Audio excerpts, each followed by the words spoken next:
দাউদের পাপটাকে লুকিয়ে রাখা হলো না, যেটা হচ্ছে দ্বিতীয় স্যামুয়েল 11 এবং 12 অধ্যায় আছে, সেটা কেন লুকিয়ে রাখা হলো না, সেটা কেন লিপিবদ্ধ করা হলো, প্রকাশ করা হলো। আর এই দাউদের সঙ্গে আমি আরও দুটো ঘটনা বলেছিলাম, সেটা হচ্ছে লোটের ঘটনা, যে দুই মেয়ের সঙ্গে যে ঘটনাটা ঘটেছিল, মানে এগুলো খারাপ লাগে যখন আমরা পড়ি, যেগুলো কেন বাইবেলে আসে। আর তারপরে আরেকটা আমরা দেখেছিলাম, সেটা হচ্ছে অব্রাহাম তার বউকে বোন বলে চালিয়ে দিয়েছিল যখন মিশরে গিয়েছিল। তো এই প্রশ্নগুলোর আমরা উত্তর গত সপ্তাহে দেখেছিলাম, 4টে পয়েন্ট আমরা দেখেছিলাম যে কেন বাইবেলে এইসব নেগেটিভ জিনিসগুলোকে লেখা হয়েছে যেগুলো কানে লাগে। তো প্রথম যে কারণটা আমরা দেখেছিলাম সেটা কি, সেটা হচ্ছে ঈশ্বর হচ্ছে সত্য ঈশ্বর। আর ঈশ্বর সত্য ঈশ্বরের পিছনে কী কারণ বলেছিলাম, সেটা হচ্ছে এই বাইবেলটা হচ্ছে ঈশ্বরের মুখ নির্গত বাক্য বা ঈশ্বর নিঃশ্বসিত। তার মানে এই ঈশ্বর হচ্ছেন এই বাইবেলের রচয়িতা। এক কথা যদি বলি, বাইবেলের লেখক আইজাক, তো এই বাইবেলের রচয়িতা হচ্ছে ঈশ্বর।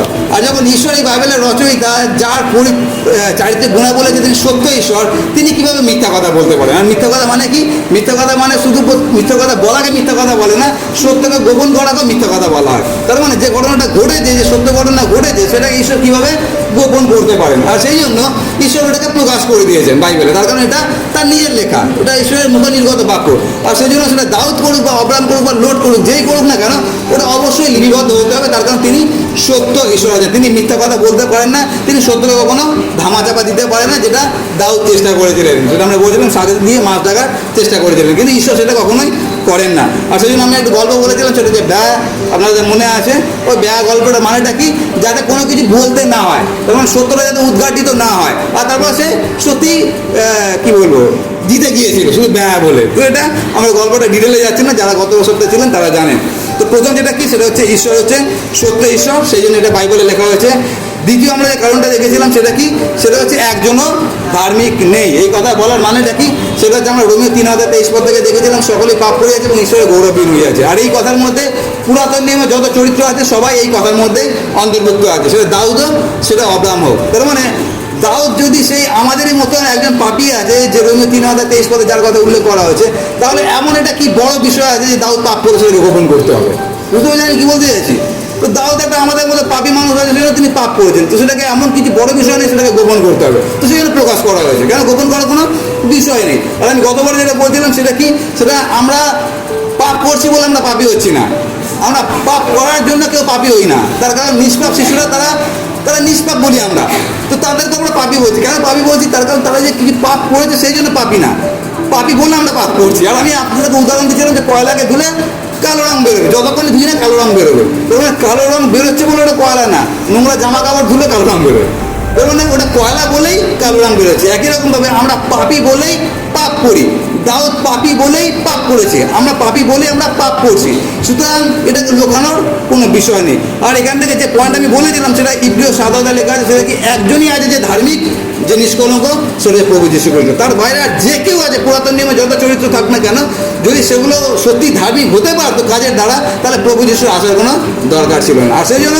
ধার্মিক কেউ নেই, এটা আমরা দ্বিতীয় পয়েন্ট দেখেছিলাম। তৃতীয় আমরা যেটা দেখেছিলাম সেটা কি, সেটা হচ্ছে ধার্মিক 7 বার পড়বে আবার 7 বার উঠবে। তো আমরা 2 নম্বর পয়েন্টে দেখেছিলাম ধার্মিক কেউ নেই, আবার 3 নম্বর পয়েন্টে বলছি যে ধার্মিক পড়বে। তাহলে এই ধার্মিক কারা? আর সেটা আমরা পৌলের থেকে উত্তরটা পেয়েছিলাম। সাধু পৌল যে উত্তরটা দিয়েছেন সেটা কি, সেটা হচ্ছে এই যে বিশ্বাসমূলক এবং বিশ্বাসজনক ধার্মিকতা, সেটা যেন আমার হয়। তার মানে এক কথা যদি বলি, সেটা কি, সেটা হচ্ছে যখন প্রভু যীশুকে বিশ্বাস করি, সেই ধার্মিকতা আমার মধ্যে প্রবেশ করা, সেই ধার্মিকতা আমি ধার্মিক হই। আর আমি একটা বাল্বের উদাহরণ দিয়েছিলাম, যে বাল্বের মধ্যে যে ফিলামেন্টটা থাকে, ওই ফিলামেন্টটা যে বাল্বটাকে আলো দেয়। বাল্বের যে কাঁচের যে পাত্রটা, ওর কোনো মূল্য নেই। আমরা হচ্ছে সেই কাঁচের পাত্র, আর আমাদের ভেতরে যে ফিলামেন্টটা আছে, যেটা আমাদেরকে আলোকিত করছে, সেটা হচ্ছে প্রভু যীশু খ্রিস্ট। আর সেই কথাটাই সাধু পৌল বলেছেন, যে ওটা তিনি বলেছেন ফিলিপিও তার 3:9 সেটা কি, সেটা হচ্ছে বিশ্বাসমূলক যে ধার্মিকতা, সেটা যেন আমার হয়। আর পৌল যখন বলেছেন, সেই তার পিছনে অনেক বড় কারণ আছে। কারণটা কি, সেটা হচ্ছে তিনি গমলিয়েল থেকে শিক্ষা গ্রহণ করেছেন, ছোটোবেলা থেকে তিনি ব্যবস্থা পাঠ করে আসছেন আর পুঙ্খানুপুঙ্খভাবে পালন করে আসেন। কিন্তু সকল কিছু করার পরে সাধু পৌল একটা জিনিস বুঝেছেন, যে এইসব করে আমি কখনো ধার্মিক গণিত হতে পারবো না। ধার্মিক হওয়ার একটাই রাস্তা, সেটাকে বিশ্বাসে আমি ধার্মিক গণিত হতে পারি। কাকে বিশ্বাস? প্রভু যীশুতে বিশ্বাস। তো যখন এখানে পুরাতন নিয়মে যখন বলা হয়েছে হিতোপদেশে, আর তখন প্রভু যীশুকে আমরা দেখতে পাই না, হিতোপদেশ 24 তখন প্রভু যীশুর আগমন হয়নি, তাহলে তারা কি করে ধার্মিক হলো? তারা ধার্মিক হলো যখন লেখা আছে অব্রাহাম বিশ্বাসে ধার্মিক গণিত হইলেন। তার মানে পুরাতন নিয়মে যারা ধার্মিক গণিত যেসব চরিত্রগুলোর কথা লেখা আছে তারা একইভাবে ধার্মিক গণিত হয়েছে কীভাবে? ঈশ্বরকে বিশ্বাস করে। ঈশ্বরকে বিশ্বাস করা মানে কি? ঈশ্বরকে গ্রহণ করেছে এবং সেই ঈশ্বরের ধার্মিকতায় তারা ধার্মিক হয়েছে। তো লেখা ছিল সেটা কি হিতোপদেশে, সেটা হচ্ছে ধার্মিক 7 বার পড়বে কিন্তু আবার সে 7 বার উঠবে। আর সেই 7 বার যে উঠবে তাকে কে তুলবে তার উত্তর আমরা দেখেছিলাম, সেটা হচ্ছে দাউদের গীত থেকে 37 গীতে দাউদ লিখেছেন 24 পদে। সেটা কি? সেটা হচ্ছে আমরা ধার্মিক 10 বার পড়বে বা 7 বার পড়বে আবার 7 বার উঠবে। কেন উঠবে? তার কারণ সদাপ্রভু আমাদের দক্ষিণহস্ত ধরে রাখেন। আর এখান থেকে আমরা দুটো জিনিস দেখেছিলাম, সেটা কি?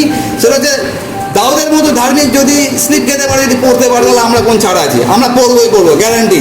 আর তার সঙ্গে যেটা আমাদেরকে আশ্বাস বাণী দেওয়া হয়েছে সেটা কি?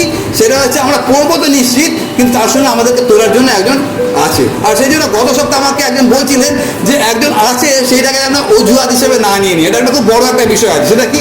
সেটা হচ্ছে ঈশ্বর যেহেতু আমার ডানা ধরে আছেন, তিনি আমাকে তুলবেন আমি জানি, আর সেই জন্য ইচ্ছা করে আমি বারবার পড়ি। ওটা বাচ্চারা করে না অনেক সময়, আদরের বাচ্চা ইচ্ছা করে পড়ি, আমরা তাদেরকে কোলে তুলি। তো আমরা যেন ওরকম না করি যে ঈশ্বর ডানা ধরে আছেন বলে বারবার আমি পাপে পড়বো আর বারবার আমাদেরকে ঈশ্বর তুলবেন। কারণ কি প্রভু যিশু বলেছেন 7 × 70 মানে বারবার, সেটা যেন একেবারেই না হয়। কারণ কি তার উত্তর সাধু পৌল দিয়েছেন। কি বলেছেন? তিনি বলেছেন অনুগ্রহের বাহুল্য যেন হয়, তার জন্য কি পাপে থাকিব সেটা দূরে থাকো। তার মানে অনুগ্রহ পাওয়ার জন্য ইচ্ছে করে পাপ করবো, ওটা যেন না হয়।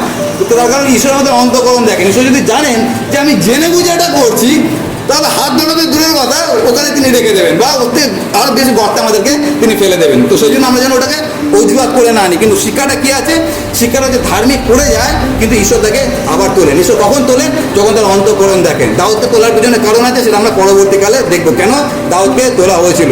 তো এটা কেন লেখা হয়েছে? এটা লেখা হয়েছে তার কারণ হচ্ছে, এটা যদি না লেখা হতো তাহলে আমরা বুঝতে পারতাম না যে দাউদ কীভাবে পতিত হয়েছিলেন এবং দাউদকে আবার কীভাবে তোলা হয়েছে। সেই জন্য এটা বাইবেলে লিপিবদ্ধ করা হয়েছে, যাতে আমরা বুঝতে পারি যে ধার্মিক যখন পড়ে যায় তার পরিণতি কী হয়, সেটা তাকে আবার ঈশ্বর তোলেন। আর আমি বলছিলাম যে যখন এই দাউদকে তোলা হয়েছিল, ক্ষমা করা হয়েছিল, তখন তারপরে যে গীতগুলো লিখেছে সেই গীতগুলো আমাদের হৃদয়কে আরও স্পর্শ করে দেয়। তার কারণ তখন দাউদ উপলব্ধি করতে পেরেছিলেন যে যেটা আমি হিতোপদেশে পড়েছিলাম যে ধার্মিক 7 বার পড়বে আবার 7 বার উঠবে, সেটা আমি আমার জীবন থেকে উপলব্ধি করলাম। আর ওটা হচ্ছে একটা আশ্চর্য ব্যাপার, যখন আমরা ঈশ্বরকে সরাসরি উপলব্ধি করি। ওই যে ক্ষমতাটা আছে ওটা কেউ কী বলবো হারাতে পারে না। তো এখানে যেটা আছে সেটা কি? সেটা হচ্ছে দাউদ পাপ করেছিল এবং দাউদকে আবার তোলা হয়েছিল। কীভাবে তোলা হয়েছিল? নাথান ভাববাদী বলেছিলেন তোমার পাপ ক্ষমা করা হইল, তুমি মরবে না, এটা বলা হয়েছিল। কিন্তু তার সঙ্গে যেটা হয়েছিল কি? খড়গ সারা জীবন তোমার মাথার উপর থাকবে, অমঙ্গল তোমার পরিবারে সারা জীবন থাকবে। তো আমি প্রশ্ন করেছিলাম সেটা কি? যদি ক্ষমাই করা হলো তাহলে আমি শাস্তি কেন পাচ্ছি? আর এরকম যদি শাস্তিই পাচ্ছি তাহলে ক্ষমা করার মানেটা কী হলো? কেন কি? বাইবেলে লেখা আছে, রোমিও তার 6:23 পদে কি লেখা আছে?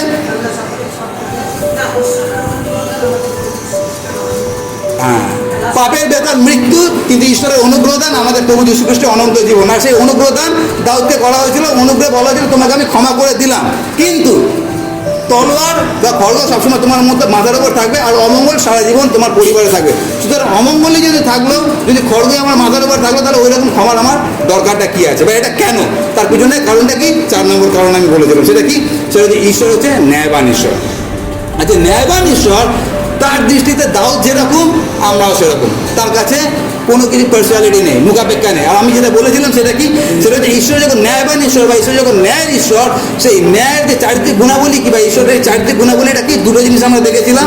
আর সেই দুটো জিনিস কী দেখেছিলাম? এক হচ্ছে তিনি মুখাপেক্ষা করেন না, আর দ্বিতীয় তিনি উৎকোচ নেয় না। মুখাপেক্ষা করেন না মানে কে দাউদ আছে, কে অব্রাহাম আছে, কে লোড আছে, কে কমলনন্দী আছে, কে চার্চের মেম্বার আছে, উনি তার কাছে কোনো ভেদাভেদ নেই। তার কাছে সবাই এক, সবাইকে তিনি এক চোখে দেখেন। এখন আপনি ভাবুন, দাউদকে যদি ক্ষমা করে দেওয়া হতো ওই দিনকে, তাহলে আজকে আমরা কী বলতাম? তাহলে আমরা এই পয়েন্টটা রাখতেই পারতাম না যে ঈশ্বর হচ্ছে ন্যায়বান ঈশ্বর। তার কারণটা কি? তার কারণ ঈশ্বর দাউদকে ক্ষমা করে দিয়েছিলেন। কেন ক্ষমা করে দিয়েছিলেন? তার কারণ ওই দাউদ বলেছিলেন যে তুমি আসছো খড়গ নিয়ে আর আমি যাচ্ছি সদাপ্রভুর নামে। তারপরে গলিয়াতের মাথা কেটে দিয়েছিল। এই দাউদ 27 গীত লিখেছে, এই দাউদ 23 গীত লিখেছে, এই দাউদ অনেক পরাক্রমের কাজ করেছে। সুতরাং ঈশ্বর ওই দাউদকে ক্ষমা করে দিয়েছিলেন। তার কারণ দাউদ ছিলেন ঈশ্বর মনের মতো মানুষ, আর সেই জন্য ঈশ্বরকে ক্ষমা করে দিয়েছিলেন। যদি এটা হতো তাহলে আমরা বলতে পারতাম না যে ঈশ্বর ন্যায়বান আছেন। তাহলে আমরা বলতাম কি? ঈশ্বর মুখাপেক্ষা করেন। যেহেতু দাউদকে ভালোবাসেন, যেহেতু দাউদ ঈশ্বরের মনের মতো লোক, তাকে ক্ষমা করে দিলেন। অথচ স্কুলে জীবিতাকে ক্ষমা করা হলো না। এটা কিরকম ব্যাপার হলো? কিন্তু সেটা ঈশ্বর কখনোই করতে পারে না। তার কারণ ঈশ্বর হচ্ছে ন্যায়বান ঈশ্বর। ঈশ্বরের বিচার হচ্ছে কখনো এক চোখে বিচার করে না। ঈশ্বর হচ্ছে সবসময় ন্যায় বিচার তিনি করেন। আর সেই জন্য ঈশ্বর হচ্ছে ন্যায়বান ঈশ্বর। আর ন্যায়বান ঈশ্বর কি? তিনি করেন মুখাপেক্ষা করেন না। আর সেই জন্য দাউদের এই ব্যাপারটাকে তিনি অবশ্যই বাইবেলে এনেছেন এটা বোঝার জন্য যে ঈশ্বর হচ্ছে সত্যি ন্যায়ের ঈশ্বর। যদিও দাউদ তার মনের মতো মানুষ, কিন্তু তা সত্ত্বেও তাকে ক্ষমা করা হলো, কিন্তু ক্ষমা করার সঙ্গে সঙ্গে শাস্তিও তাকে পেতে হলো। সেটা কি? ইলেকট্রিকের সকেটে আমি হাত দিলাম, আমি মরলাম না, কিন্তু ঝাটকাটা তো খেলাম, ক্ষণিকের জন্য হাতটা তো পুড়লো, ওইটা আমাদেরকে সহ্য করতেই হবে। আর কেন সহ্য করতে হবে সেটা আমরা দেখবো।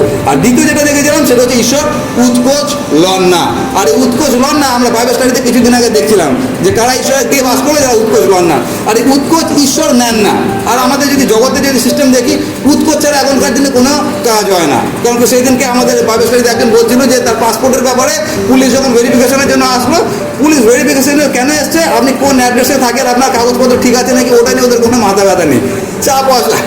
চা বিস্কিটের পয়সা, ওদের চা বিস্কিটের পয়সা 500 টাকা থেকে শুরু হয়। তার মানে উৎকোচ ছাড়া কোনো কাজ হয় না। আর ঈশ্বর কখনো উৎকোচ নিয়ে আমাদের বিচার করেন না, ঈশ্বর উৎকোচ নেন না, এটা ঠিক। কিন্তু আমরা ঈশ্বরকে উৎকোচ দিতে কখনোই ছাড়ি না। এটা কিরকমভাবে হয় সেটা হচ্ছে, দেখবেন আমরা অনেক সময়, আমরাও তো করি না কিন্তু অনেকেই করে, বিশ্বাসীরা করে। সেটা কি? সেটা হচ্ছে আমরা ঈশ্বরকে অনেক সময় লোভ দেখাই। কিরকমভাবে লোভ দেখায়? ঈশ্বর, তুমি যদি আমাকে এই চাকরিটা পাইয়ে দাও, তুমি যদি আমাকে একটা পুত্র সন্তান দাও, তুমি যদি ওই মেয়েটার সঙ্গে আমার বিয়ে করিয়ে দাও, তুমি যদি আমার এইটা করো, ওইটা করো, সেইটা করো, তাহলে তোমাকে আমি একটা 5 ফুটের মোমবাতি দেবো, বা আমি খালি পায়ে ব্যান্ডেল চার্চে হেঁটে হেঁটে যাবো, বা আমি আমার এই মাসের দশমাংশ তোমাকে দেবো। আর যখন এগুলো বলি, আসলে আমরা যেটা করি সেটা ঈশ্বরকে লোভ দেখাচ্ছি। আর ঈশ্বরকে বলছি 5 ফুটের মোমবাতি দেবো, কত আলো হবে তুমি বুঝতে পারছো? কোনোদিন দেখেছি 5 ফুটের মোমবাতি? আমি তোমাকে দেবো। তুমি তো পাবে না, কেন? তুমি ঈশ্বর, তোমার ওই ক্ষমতা নেই। আমার ওই ক্ষমতা আছে তোমাকে 5 ফুটের মোমবাতি দেবো। আর কি? আমার দশমাংশ আমি তোমাকে দেবো যদি তুমি আমার প্রার্থনা শোনো। তার মানে আমার দশমাংশ যদি আমি ঈশ্বরকে না দিই, ঈশ্বর তার মানে না খেয়ে থাকবে। আর আমরা যেগুলো করি, আসলে আমরা বুঝিও না আমরা কত বড় মূর্খের কাজ করছি। আমরা সেই ঈশ্বরকে লোভ দেখাচ্ছি যে ঈশ্বরের জন্য আমি আছি। আমরা এখানে যেই আছি সেটা যে ঈশ্বরের জন্য আছি। তার কারণ আমাদের প্রত্যেকটা জিনিস, এমনকি আমার টাকার প্রত্যেকটা চুলোটা ঈশ্বর আমাকে দিয়েছেন। আর সেই ঈশ্বরকে আমরা লোভ দেখাই যে তোমাকে আমি মোমবাতি দেবো, তোমাকে আমি দশমাংশ দেবো, তোমাকে আমি এই দেবো, সেই দেবো। তার মানে ঈশ্বরকে আমরা উৎকোচ দিই। আর যখন আমাদের প্রার্থনা ঈশ্বর শুনে না, আর আমরা ভেবে নিই ওই তো ঈশ্বর তার মানে উৎকোচ, মোমবাতি দিয়ে আমরা খুশি হয়ে গেছে। আর আমি এগুলো কী করে জানি? তার কারণ আমি এক জায়গায় চাকরি করতাম, আর সেখানে আমাদের মোমবাতি তৈরি হতো 5 ফুট, 6 ফুট, 7 ফুট অর্ডারের মোমবাতি। তার কারণ ওগুলোকে মানসিক করা, যেটা আমি আগের বিশ্বাসে যেগুলো করতাম সেগুলো এখন বিশ্বাসীরা করে, মানসিক করে। কি মানসিক করে? যদি তুমি আমার এই প্রার্থনাটা আগামী 1 বছরের মধ্যে শোনো, তাহলে তোমাকে আমি একটা এই 5 ফুটের মোমবাতি দেবো, তো তুমি খুশি থাকো। তার মানে ঈশ্বরকে আমরা উৎকোচ দেওয়ার চেষ্টা করি। আর এইরকম ভুল কাজ যেন আমরা কখনোই না করি। আমরা কখনো ঈশ্বরকে উৎকোচ দিতে পারি না, কারণ আমাদের জীবনে যা কিছু আছে ওটা ঈশ্বরের দেওয়া আছে। আর সেই জন্য আমরা যেন এরকম না করি। এই 4টে বিষয় আমরা দেখেছিলাম, আর আজকে আমরা আরও 3টে বিষয় দেখব। যেটা 5 নম্বর বিষয় যেটা আমরা দেখব, সেটা নেওয়া হয়েছে ইব্রিয় পুস্তক থেকে। ইব্রিয় তার 12 অধ্যায় 6 থেকে 8 পদ। ইব্রিয় 12 অধ্যায় 6 থেকে 8 পদ আমি পড়ছি, আপনারা শুনেন। ইব্রিয় 12 অধ্যায় 6 থেকে 8 পদ লেখা আছে, কেননা প্রভু যাহাকে প্রেম করেন তাহাকেই শাসন করেন, যে কোনো পুত্রকে গ্রহণ করেন তাহাকেই প্রহার করেন। শাসনের জন্যই তোমরা সহ্য করিতেছ, যেমন পুত্রদের প্রতি তেমন ঈশ্বর তোমাদের প্রতি ব্যবহার করিতেছেন। কেননা পিতা যাহাকে শাসন না করেন এমন পুত্র কোথায়? কিন্তু তোমাদের শাসন যদি না হয়, সকলেই তো তারা ভাগী, তবে সুতরাং তোমরা জারজ পুত্র নও। এখানে যেটা লেখা আছে সেটা কি? সেটা যদি এক কথা বলি, এই কথা বলা হচ্ছে যে এমন কোনো বাবা নেই যে তার পুত্রকে শাসন করে না। আর যদি কোনো বাবা তার পুত্রকে শাসন করছে না, তার মনে হচ্ছে সেই বাবা তার বাচ্চাকে ভালোবাসে না। কারণ কি এখানে সেটাই লেখা আছে, যদি বাবা তার বাচ্চাকে প্রেম করে তাহলে অবশ্যই তাকে শাসন করবে। গত সপ্তাহে কী হলো, আমার ছেলে বসে বাইরে বসে টিভি দেখছে, একটা ঘরে বসে টিভি দেখছে, আর আমি একটা ঘরে বসে পড়াশোনা করছি, আর সোনা আর একটা ঘরে বসে রান্না করছে। হঠাৎ আমি একটা দুম করে একটা শব্দ শুনতে পেলাম, কিছু একটা পড়ে গেল। কী ব্যাপার? আমরা দুজনে মিলে দৌড়ে গেলাম। দেখতে পারলাম কি, ও একটা ট্যাব নিয়ে ও টিভি দেখছিল। আমাদের ট্যাবটা টিভির সঙ্গে কানেক্ট করা থাকে, আর ওটা ইন্টারনেটে চলে। তো ট্যাবটার ইন্টারনেটে ঠিকমতো কাজ করছিল না। আর যেহেতু কাজ করছে না, ও কী করছে, রাগের চলে ট্যাবটাকে নিয়ে ছুঁড়ে দিয়েছে। আর ছুঁড়ে দিয়েছে ভালো যে ফ্লোরের মধ্যে ছুঁড়েনি, সোফার মধ্যে ছুঁড়েছে, আর সেই জন্য আওয়াজ হয়েছে। আর তখন আমরা আসলাম, আমি কিছু বকাবকি বললাম না, কিছু করলাম, শুধু ট্যাপটাকে নিলাম আর রেখে দিলাম, মানে দেখা বন্ধ। কিছুক্ষণ পর ওই খাদ্যে খাদ্যে এসে আবার আমার কাছে বললো, বাবা সরি আমি ভুল করে ফেলেছি। এটা কেন আমি করলাম? এটা এই জন্য করলাম যাতে আগামী দিনে, আজকে ও ট্যাপটাকে ভাঙছে সেটা আমি কিনেছি, আগামী দিনে যদি এই অভ্যাসটা আমি বন্ধ না করি, যত বড় হতে থাকবে ততটা বড় বড় জিনিসকে ভাঙতে থাকবে। তার মানে আমি শাসনটা কেন করলাম? শাসনটা এই জন্য করলাম যাতে আগামী দিনে ওর ভালো হয়। আর ওই জন্য এখানে বাইবেলে যেটা বলা হচ্ছে সেটা হচ্ছে এমন কোনো বাবা নেই যে তার পুত্রকে শাসন করে না। তার কারণ পুত্রকে সে ভালোবাসে বলেই শাসন করছে, যেন তার মধ্যে থেকে যে নেগেটিভ জিনিসগুলো আছে, খারাপ জিনিসগুলো আছে, ওগুলো যেন বের করা যায়। আর সেই জন্য এখানে লেখা হচ্ছে কি, এমন কোনো বাবা নেই যে তার পুত্রকে শাসন করে না। আমাদের যে 5 নম্বর পয়েন্ট হচ্ছে এই, সেটা কি? সেটা হচ্ছে ঈশ্বর তাদেরকে শাসন করেন যাদেরকে তিনি ভালোবাসেন। ঈশ্বর তাদেরকে শাসন করেন যাদেরকে তিনি ভালোবাসেন। কেন আমি এই কথাটা বলছি? তার কারণ হচ্ছে দাউদ হচ্ছে ঈশ্বরের মনের মতো মানুষ। কেন মনের মতো মানুষ? তার কারণ দাউদকে ঈশ্বর অত্যন্ত ভালোবাসেন। আর আমরা এখানে যারা বসে আছি, আমাদের একটা পরিচয় আছে। সেই পরিচয়টা কি? সেটা লেখা আছে যোহন লিখিত সুসমাচার 1:12 কি লেখা আছে? না দেখে কে বলতে পারবেন? যোহন লিখিত সুসমাচার 1:12 কেননা যত লোক তাহাকে বিশ্বাস এবং গ্রহণ করিল, তাদের সকলকে ঈশ্বরের একটা ক্ষমতা দিলেন। সেটা কি? ঈশ্বরের সন্তান হবার ক্ষমতা দিলেন। তার মানে হচ্ছে আমরা এখানে যারা বসে আছি, আমাদের একটা পরিচয় আছে। সেটা কি? আমরা হচ্ছে ঈশ্বরের সন্তান। আমরা যদি ঈশ্বরের সন্তান হয়, তাহলে ঈশ্বর আমাদের বাবা। আর আমাদের ঈশ্বর যে বাবা আছে, তিনি আমাদেরকে প্রেম করেন। যখন তিনি আমাদেরকে প্রেম করেন, তার মানে এটা 100% নিশ্চিত আছে তিনি আমাদেরকে শাসন করবেনই। আর দাউদ একই জায়গায় আছে। সেটা কি?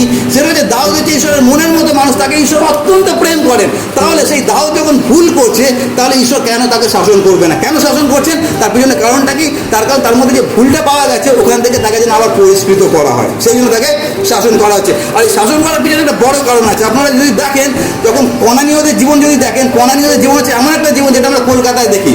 মানে 12 মাসে দেখা পাবো ওদের মধ্যে থাকতো, আর ওরা প্রতিমা পুজো সব থেকে বেশি আকৃষ্ট থাকতো। তো কনানীয় যে রাজারা ছিল এবং কনানের যে মানুষরা ছিল, তারা এইরকম পাপ যে দাউদ করেছেন, ওই পাপরা প্রত্যেক দিনই করতো। আর একটা বাংলা একটা গান আছে না, আপনারা তো অনেকে গানটা শুনেছেন, সেটা হচ্ছে এই পথেই জীবন এই পথেই মরণ। আপনারা গান জানেন তো? তো এই গানটা যদি আমরা এরকমভাবে করি, সেটা হচ্ছে কনানীয় বা জগৎ যেটা করছে, সেটা হচ্ছে এই পাপেই জীবন এই পাপেই মরণ আমাদের। তো জগৎ যখন পাপ করছে, ওইটা নিয়ে ঈশ্বরের অত মাথা ব্যথা নেই। তার কারণটা কি? তার কারণ নাথান খুব ভালোভাবে বলেছেন। ভালোভাবে শুনে আমি কি বলছি।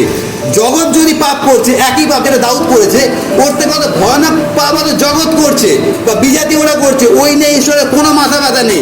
কিন্তু যখন ঈশ্বরের মনের মতো মানুষ, ঈশ্বরের সন্তানরা পাপ করে, তখন ওটা নিয়ে ঈশ্বরের মাথা ব্যথা আছে। তার পিছনে কারণটা কি আছে?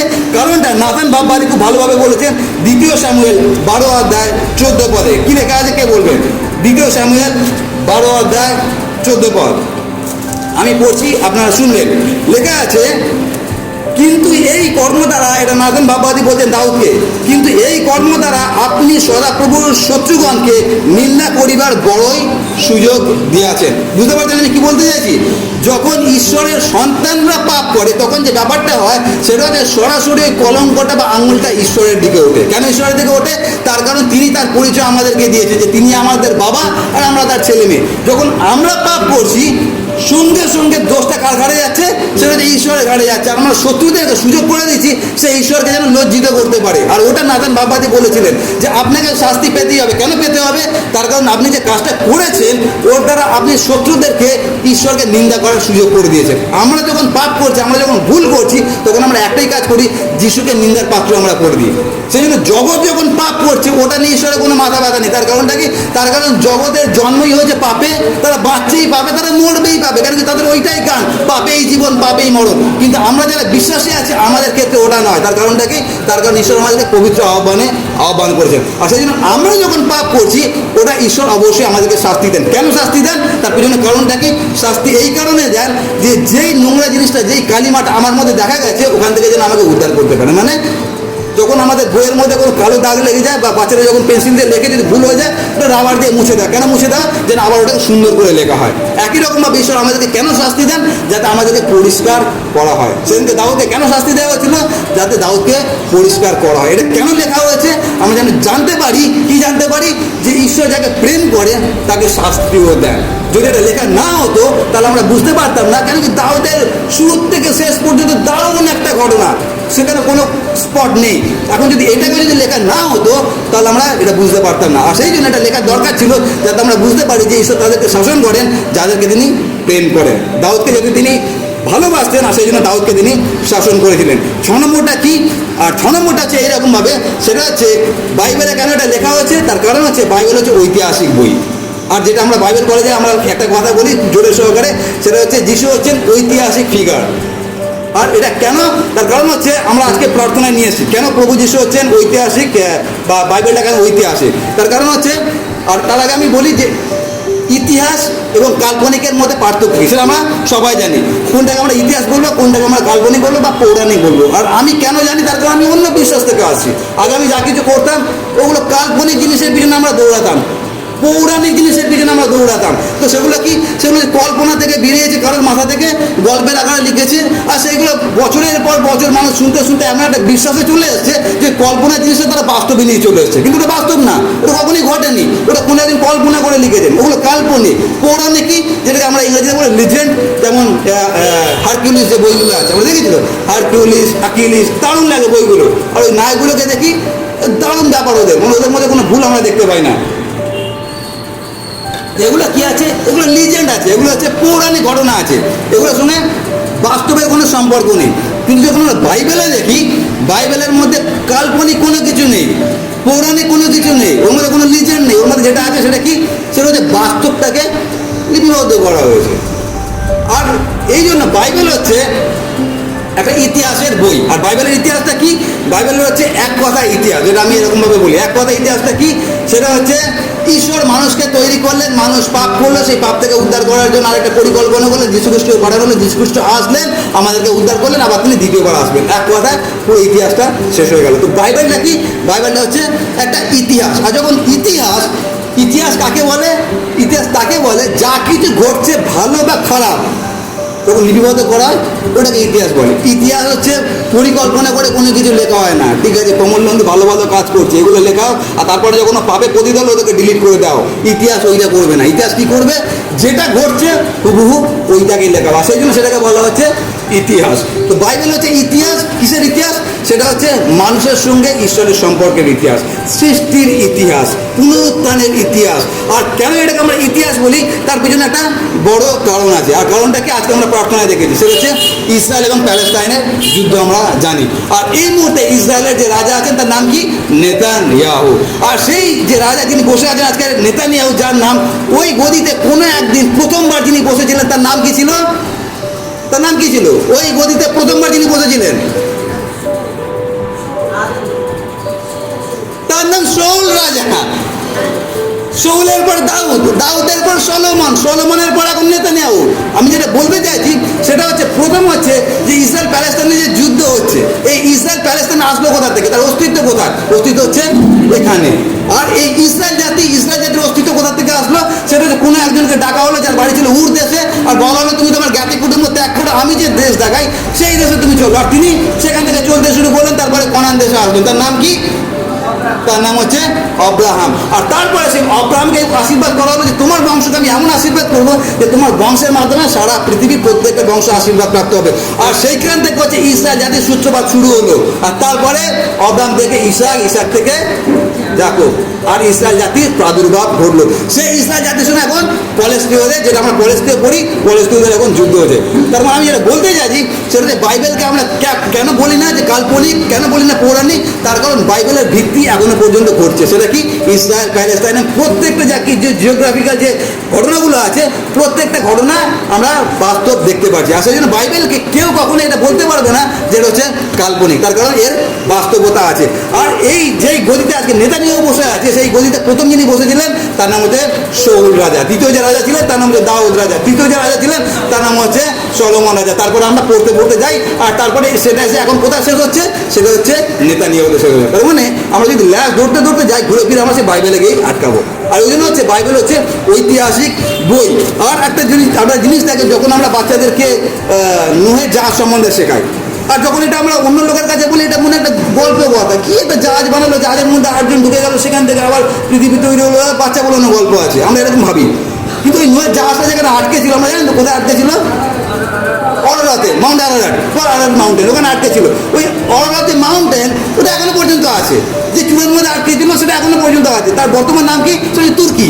আপনি যে তুর্কিতে যান সেখানে মাউন্ট আরারাট আপনি দেখতে পাবেন, পাবেন যেখানে জাহাজটা আটকে ছিল। আর বলা হচ্ছে যেই চূড়ার মধ্যে আটকে ছিল ওটা হচ্ছে আমাদের যেরকম হিমালয় পর্বতমালা অনেকগুলো চূড়া আছে, তো আলাদা যেটা আছে ওটা হচ্ছে পর্বতমালা। কারণ অনেক চূড়ার মধ্যে সব থেকে যে উঁচু চূড়াটা ছিল তার মধ্যে জাহাজটা আটকে ছিল। তার মানে ওটা বাস্তব। আর সব থেকে বাস্তব কি যে ইতিহাস, বাইবেল হচ্ছে ইতিহাস, সেটা হচ্ছে আজকে যদি আমরা তারিখটা দেখি, আজকে তারিখটা কি, সেটা হচ্ছে 21 তারিখ, 21শে জুলাই 2024। এখন এই 2024 আসলে কোথা থেকে, সেটাকে আমরা বলি খ্রিস্টাব্দ এবং খ্রিস্টপূর্বাব্দ। তার মানে জেনে বা না জেনে আমি যিশুকে বিশ্বাস করি বা না করি, কিন্তু যিশুর জন্মকে আমি বিশ্বাস করছি। সেটা কি, যদি আমরা জিজ্ঞাসা করি তোমার জন্মদিন কবে, আমরা ওই একই তারিখ বলবো যেই তারিখটা প্রভু যিশুর জন্মকে কেন্দ্র করে চলে এসে। তার মানে প্রভু যিশুর ইতিহাস প্রত্যেকটা ক্ষেত্রে সেটা বাস্তব হয়ে আছে। তার কারণ আমরা এখন সেই ক্যালেন্ডারই এখনো পর্যন্ত দেখে যাচ্ছি যে প্রভু যিশুর জন্মকে পরিপ্রেক্ষিতে বলা হয়েছে খ্রিস্টাব্দ এবং খ্রিস্টপূর্বাব্দ। তার মানে আমরা অস্বীকার করতে পারি না প্রভু যিশুর জন্মকে, আমরা অস্বীকার করতে পারি না প্রভু যিশুর মৃত্যুকে, আমরা অস্বীকার করতে পারি না।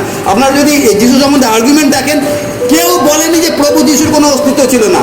সবাই জানে প্রভু যিশুর অস্তিত্ব ছিল, তার কারণ এটা হচ্ছে ও একটা ঐতিহাসিক চরিত্র। কিন্তু কোনটা করে অস্বীকার করে, পুনরুত্থান করে অস্বীকার করে, কিন্তু যিশুকে কেউ অস্বীকার করতে পারে না। তার কারণটা কি, তার কারণ বাইবেল হচ্ছে একটা ঐতিহাসিক বই। আর যখন ঐতিহাসিক বইয়ের মধ্যে ভালো ঘটনাও লেখা হয়, খারাপ ঘটনাও লেখা হয়। আপনারা হিটলারের নাম শুনেছেন না, অ্যাডলফ হিটলার এমন একটা লোক ছিলেন যে সারা পৃথিবীকে নিজের পকেটে রাখতে চেয়েছিলেন। আর তিনি অনেক ক্ষমতাবান লোক ছিলেন, আর তিনি সেটাই করেছিলেন। সারা পৃথিবীকে তিনি একটা সময় কাঁপিয়েছিলেন। আর তারপরে তার উত্তরের ঘটনা আমরা সবাই জানি যে দারুণ একটা রাজা, বিশাল ক্ষমতা সম্পন্ন রাজা, সারা পৃথিবী তাকে দেখে ভয় পেত। এখনো যখন হিটলারের নাম শুনে আমরা ভয় পাই, কিন্তু সেই হিটলারের জীবনে একটা ঘটনা ঘটেছিল। সেটা কি, সেটা হচ্ছে যখন দ্বিতীয় বিশ্বযুদ্ধ হচ্ছে 1945 সালে, আর তখন হিটলার একটা জিনিস বুঝতে পেরেছিল, সেটা কি, জার্মানি এবার হারতে যাচ্ছে। কেন, বার্লিন একটা যুদ্ধ হচ্ছিল। আপনার যদি এগুলো ইতিহাস দেখেন তাহলে দেখবেন বার্লিনের যে যুদ্ধটা হচ্ছিল, তখন হিটলার বুঝে গিয়েছিল যে আমরা এই যুদ্ধে এবার হারবো। তখন 30শে এপ্রিলের এই ঘটনাটা, তখন এই হিটলার কি করেছিল, হেরে যাচ্ছে দেখে সে নিজেকে নিজে গুলি করে দিয়েছিল।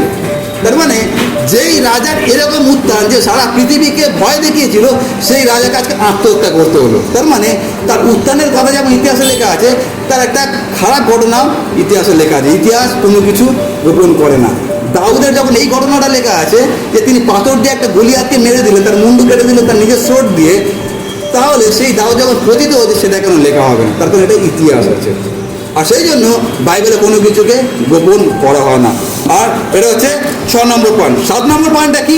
7 নম্বর পয়েন্টটা হচ্ছে এই, যেটা আমরা গত সপ্তাহে দেখেছি, 2 তিমথিও 3:16 লেখা আছে। আমরা চলে যাই 2 তিমথিও 3:16।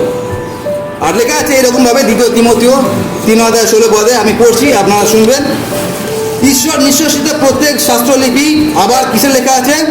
শিক্ষার, অনুযোগের, সংশোধনের, ধার্মিকতা সম্বন্ধে শাসনের নিমিত্ত উপকারী, যেন ঈশ্বরের লোক পরিপক্ষ, সমস্ত সৎ কার্যের জন্য সুসজ্জীভূত হয়। এটা হচ্ছে শেষ পয়েন্ট, ফাইনাল পয়েন্ট, 7 নম্বর পয়েন্ট। আর আমি এতদিন ধরে যে প্রচার করছি দাউদের জীবনটাকে নিয়ে, তার পিছনে উদ্দেশ্য একটাই, উদ্দেশ্য হচ্ছে এইটা। সেটা কি? সেটা হচ্ছে কেন ঈশ্বরের বাক্য বা দাউদের এই ঘটনাটা আমরা দেখছি, তার কারণ হচ্ছে এই জন্য যাতে আমরা শিক্ষা গ্রহণ করতে পারি। 7 নম্বর পয়েন্টটা কি? কেন দাউদের এই পাপটাকে লেখা হয়েছে বাইবেলে? যাতে আমরা শিখতে পারি। কি শিখতে পারি? যা কিছু আমি পয়েন্ট বললাম, প্রত্যেকটা পয়েন্ট আমি শিখতে পারি। আর আমি গতবারে বলেছিলাম, আজকেও বলছি, যে দাউদের এই ব্যাপারটা যেটা বৎসবাসন হয়েছিল, এটা আমি তুলে আনছি। এই জন্য আমি তুলে আনছি না দাউদকে আমি ছোটো করতে চাইছি, বা দাউদকে আমি হিউমিলিয়েট করতে চাইছি, বা দাউদের থেকে আমি নিজেকে বেশি ধার্মিক দেখাতে চাই, সেটা একেবারেই না। আমি দাউদের পায়ের দুর্যোগ্য হতে হবো না। কিন্তু আমি যেটা বলতে চাইছি বা আমরা যেটা করতে চাইছি, সেটা কি? সেটা হচ্ছে যেই ঘটনা দাউদের জীবনে ঘটেছিল, ওই ঘটনা কেন বাইবেলে লিপিবদ্ধ করা হচ্ছে? যাতে আমরা সেখান থেকে শিখতে পারি। আর ওই জন্য আমাদের জন্য যেটা করছি এত সপ্তাহ ধরে, সেটা কি? সেটা হচ্ছে দাউদ কী করে এই পাপটা করলো, ওইটা মাথা ফাটাফাটি করার জন্য না, কিন্তু এখান থেকে যে শিক্ষাগুলো পাচ্ছি, ওইটা যেন আমাদের জীবনে আমরা কার্যকারী করতে পারি। তার কারণটা কি? তার কারণ আমরা যে ঈশ্বরের ছেলে মেয়ে, আমরা যদি ওই রকম পাপ করি, তাহলে নাথান বাবা যে আমাদেরকে সে একই কথা বলবে। সেটা কি? তোমাকে তো ক্ষমা করা হলো প্রভু যিশুর অনুগ্রহের গুণে, কিন্তু তুমি ঈশ্বরের শত্রুগণকে টিটকারি করার সুযোগ করে দিয়েছো, সেই জন্য শাস্তি তোমাকে পেতেই হবে। আর সেই জন্য এখানে যেটা কি, সেটা হচ্ছে এটা কেন লেখা হয়েছে? যেন আমরা সচেতন হই। আর ওই জন্য বাইবেল আমি সবসময় এই কথাটা বলি, যখন তুমি মনে করছো তুমি দাঁড়িয়ে আসো, তখন তুমি সচেতন হও, পাশে তুমি পড়ে যাও। তার কারণ আমরা কলতলায় দাঁড়িয়ে আছি, কলতলার শাপলার ওপর দাঁড়িয়ে আছি, যে কোনো সময় আমরা পড়ে যেতে পারি। জগতের মানুষের এই ভয়টা নেই পড়ে যাবে, তার কারণ তারা পড়েই আছে। কিন্তু আমাদের ভয় আছে, কারণ আমরা দাঁড়িয়ে আছি।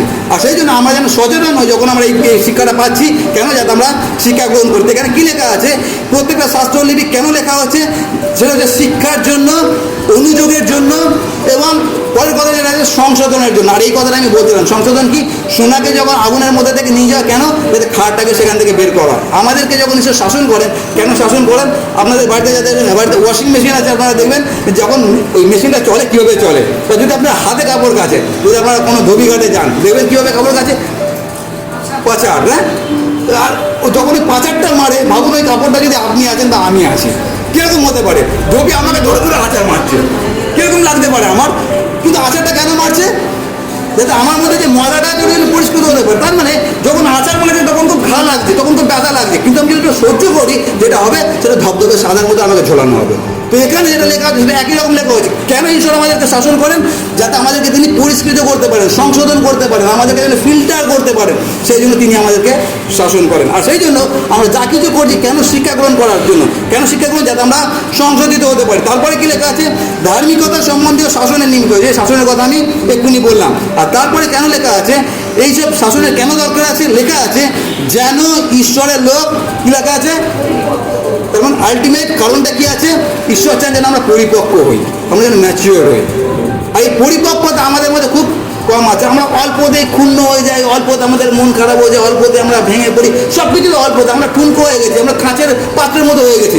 এখানে লেখা আছে এত কিছু কেন শেখানো হচ্ছে, যাতে আমরা পরিপক্ক হতে পারি, যেন আমরা স্ট্রংভাবে দাঁড়িয়ে থাকতে পারি, যাতে আমরা বট গাছ হতে পারি, সামান্য জিনিসে যেন আমরা পতিত না হই। আর সেই জন্য এগুলো আমাদেরকে শেখানো হয়েছে যেন আমরা পরিপক্ক হতে পারি। কেন পরিপক্ক হওয়ার দরকার আছে, এখানে লেখা আছে সমস্ত সৎকর্মের জন্য সুসজ্জীভূত হই। আর এটাই হচ্ছে আলটিমেট কারণ ঈশ্বর আমাদেরকে কেন শেখাতে চান, যেন আমরা পরিপক্ক হতে পারি। কেন পরিপক্ক, যেন আমরা ভালো কাজ করার জন্য দাঁড়িয়ে থাকতে পারি। আর সেই জন্য যে 7টা পয়েন্ট আমরা দেখেছি, 7টা পয়েন্ট কেন দেখেছি, বা দাউদের জীবন থেকে কেন আমরা দেখেছি, দাউদকে ছোট করার জন্য না, বৎসবেকে বড় করার জন্য না, বা দাউদকে কোনোভাবে হীনমন্যতার মধ্যে নিয়ে যাওয়ার জন্য না। কেন আমরা আলোচনা করছি, যাতে ওখান থেকে আমরা শিখতে পারি। আর আপনারা যদি দাউদে, আমি ওটা নিয়ে প্রচার করবো, যদি দাউদের কথাগুলো দেখেন, দেখুন দাউদে একই সুরে গাছে যে কথা আমি বলছি। কেন লেখা আছে, যাতে আমরা সেখান থেকে শিক্ষা গ্রহণ করতে পারি। আর সবথেকে বড় শিক্ষাটা কি, সবথেকে বড় শিক্ষাটা হচ্ছে এইটাই, সেটা হচ্ছে আমরা পাপী, আমরা যে কোনো সময় পড়ে যেতে পারি, আমরা যেন সচেতন থাকি, যেন আমরা পতিত না হই। কারণ কি, আমরা যদি পতিত হই তাহলে অপমানটা আমার হবে না, অপমানটা কার হবে, আমার ঈশ্বরের হবে। সেই জন্য আমরা যেন কোনোভাবেই ঈশ্বরকে যেন অপমানের বিষয় আমরা না করি।